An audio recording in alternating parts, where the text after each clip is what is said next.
Mga kabombo, kasado ho ngayong araw ang mahalagang pre-trial stage ng kaso nitong si dating Pangulong Rodrigo Roa Duterte na confirmation of charges hearing ukol po sa kanyang kaso na crimes against humanity.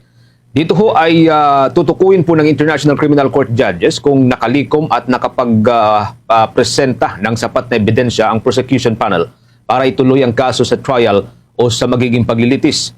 Dahil sa hindi pa ito trial, wala daw hong ilalabas na ruling ang korte matapos ang 4 na araw na magkakasunod na hearing. Kapag natapos na ho ang proceedings, mayroong hanggang sa 6 na pong calendar day sa mga judge para repasuhin ang submission ng prosecution at ng panel bago maglalabas ng desisyon sa kung tutuluyan o tutuloy na ito sa paglilitis.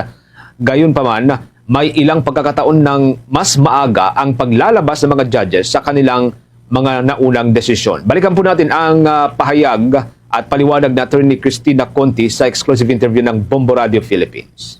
So una, ano ang aasahan natin dito sa pre-trial at sa confirmation of charges hearing?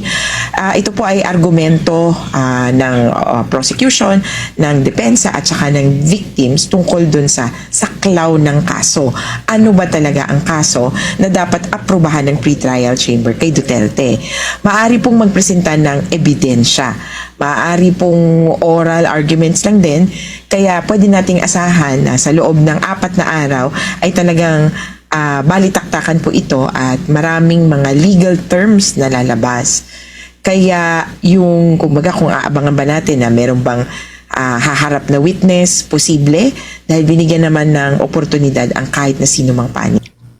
Paliwanag po yan na Attorney Conti, mga kabombo, sa exclusive interview ng Bombo Radio Philippines. Sa 4 na araw na hearing, nakatakda ang hanggang sa 12 session o 3 session sa bawat araw. Yan po sa Pebrero 23 ngayong araw, bukas o Pebrero 24 at susundan po ito ng Pebrero 26 at 27. Sa bawat araw ay meron nga pong 3 sesyon na gaganapin. Sa unang session po ngayong araw, mula po alas 5 hanggang alas 6 ng gabi, oras sa Pilipinas. Susundan po ito ng isa pang session mula alas 6:30 hanggang alas 7:30 ho ng gabi.